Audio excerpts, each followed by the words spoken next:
تو موسیٰ علیہ السلام تھے، عیسیٰ علیہ السلام، عیسیٰ علیہ السلام تھے. تو اس بچے نے اپنی ماں کو کہا گھبرا نہیں، تو حق پر ہے.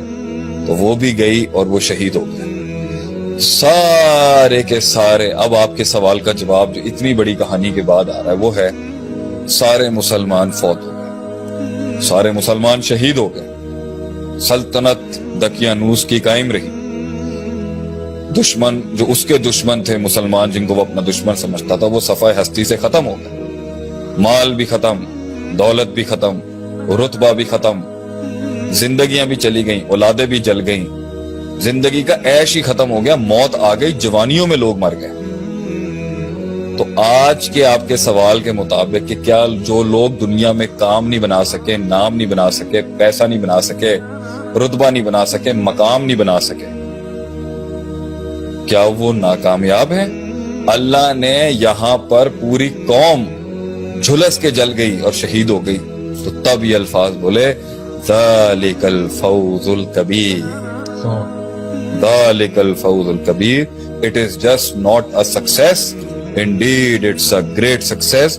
کیونکہ ان کے جسم، یہ جسمانی دنیا جل گئی مگر ان کا نظریہ امر ہو گیا، ان کا نظریہ زندہ رہ گیا.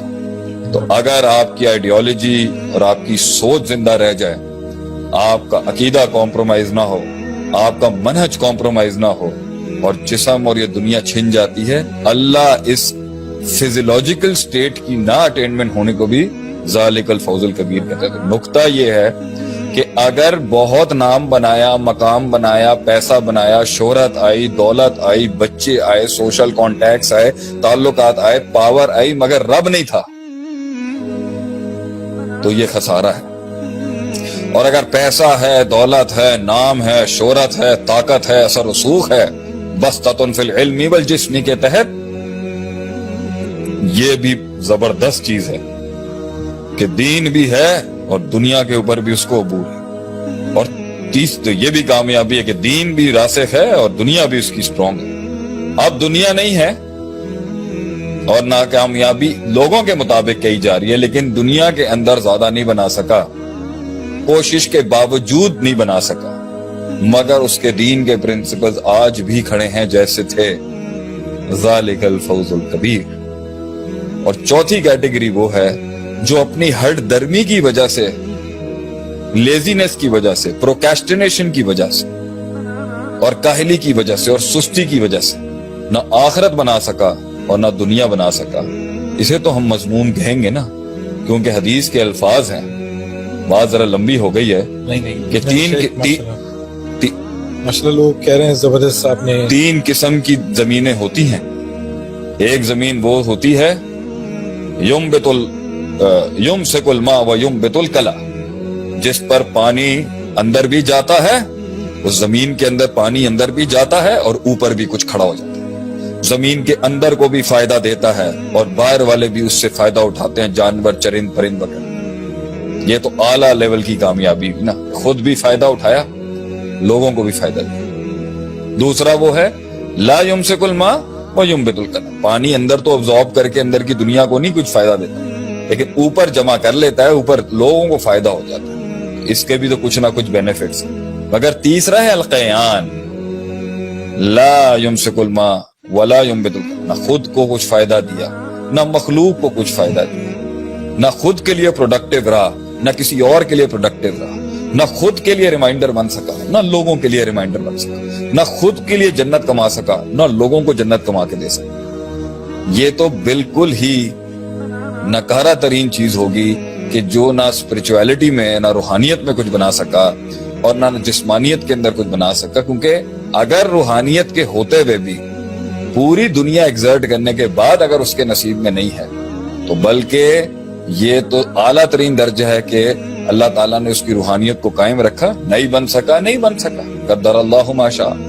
لیکن اگر دونوں ملے ہیں اور دونوں کو اس نے بیلنس کرنا ہے، امتحان اس کا زیادہ ہے جس کے پاس دین بھی سٹرونگ آ رہا ہے اور دنیا پر بھی عبور سٹرونگ ہے، اس کا امتحان زیادہ سخت ہے، اور اس کا بھی امتحان بہت سخت ہے جس کے پاس نہیں. تو کسی بھی چیز کو ناکامیابی نہیں کہیں گے ایز لانگ ایز آخرت اور اللہ اور دین کا کانسیپٹ ریوائیوڈ ہے اس کے لیے. لیکن لا الہ الا اللہ کمپرومائزڈ ہے، دین کا علم بالکل نہیں ہے.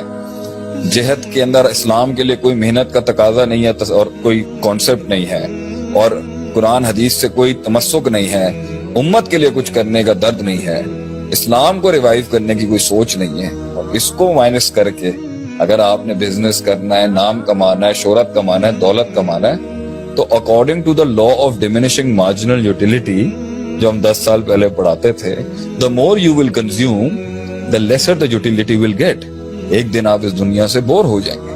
اور اس لیے جنہوں نے اس دنیا کو اللہ اور آخرت کو مائنس کر کے کامیابی سمجھا ہے, ڈپریشن اور سیوسائڈ کے علاوہ ان کے پاس کوئی رستہ نہیں بچے گا, کیونکہ یہ دنیا میں اتنی صفت نہیں ہے کہ وہ ایک انسان کو پورا کر سکے. کیونکہ تلذذ بالنفس جو ہے نا, وہ روحانیت کے ساتھ اور اللہ کے ساتھ وہ تلذذ جو حاصل ہوتا ہے, جو لذت حاصل ہوتی ہے, وہ یہ دنیا دے نہیں سکتی. تو اگر کوئی سمجھتا بھی ہے نا کامیابی, ایونچولی اندر سے آپ کو وہ ٹوٹا ہوا شخص ہی ملے گا, as long as اس میں آخرت کا تصور نہیں دیا جاتا. So my answer to you is عدیل بھائی, کہ اگر کوئی شخص یہ سمجھتا ہے کہ یہ دنیا کے حصول نہ ہونا یہ ناکامی ہے تو یہ غلط ہے. لیکن اگر کوئی شخص عمدن جان بوجھ کے اس کا تارے کے دنیا بنتا ہے اور فائدہ ہو سکتا ہے اس کی ذات کو, اس کی فیملی کو اور دین کو بھی, اور پھر ترک کرتا ہے, تو اس پہ تو سوال اٹھے گا نا. اور اگر اس کا تقویٰ اس کو یہ کہتا ہے کہ میں جتنا انگیج ہوں گا میں فتنے میں جاؤں گا, اور وہ پیچھے ہٹتا ہے, تو ٹھیک ہے. مگر صحابہ جو تھے وہ آپ صلی اللہ علیہ وسلم کے بعد رکے نہیں سر. They went, وہ آسمانوں اور زمینوں تک نکل گئے, آ گئے. کانسٹنٹینوپل سے لے کے پورچوگل اور وہاں سے انڈونیشیا سے لے کے رشیا تک سلطنتیں انہوں نے ایسے نہیں قابض حاصل کی, وہ گئے آگے. لیکن مال جب ان کے پاس آتا تھا تو وہ روتے تھے, کیونکہ انہوں نے بڑا سخت ٹائم گزارا تھا جب پانی رستے بناتا نہیں تھا. اس لیے جب ان کے پاس دونوں ہاتھوں سے مال آیا تو وہ روتے تھے کہ کہیں اللہ ناراض تو نہیں, ان کا چیک ان بیلنس اسٹرانگ تھا. تو as long as check in balance is there, دنیا از ناٹ بیڈ. ورنہ ہے یہ مچھر کا پر, وَلَوْ كَانَتِ الدُّنْيَا تَزِنَ عِنْدَ اللَّهِ جَنَاحَ بَعُوضَةٍ. اگر یہ مچھر کے پر جتنی بھی ویٹیج اللہ کے نزدیک اس کی ہوتی نا, تو اللہ اسی دنیا میں اپنے عذاب بھیج دیتا اور اپنے بدلے لیتا ان لوگوں کے ساتھ, بلکہ بدلے نہیں سوری, ان کو عذاب دیتا جنہوں نے اللہ کی نافرمانی کی. پانی کا گھونٹنا دیتا اللہ کی, ایک شربۃ من الماء, ایک پانی کا گھونٹنا دیتا اللہ اس دنیا میں. لیکن یہ دارالجزا نہیں ہے سر, یہ دارالامتحان ہے. اینڈ میں اس کے ساتھ مناسٹک بن کے کٹنا بھی امتحان نہیں ہے, اور اس کا عبد الدرہم اور عبد الدینار بننا, درہم اور دینار کا عابد بن کے عبادت کرنا بھی دین نہیں ہے, لیکن اسے کانکر نہیں کرنا بھی دین نہیں ہے.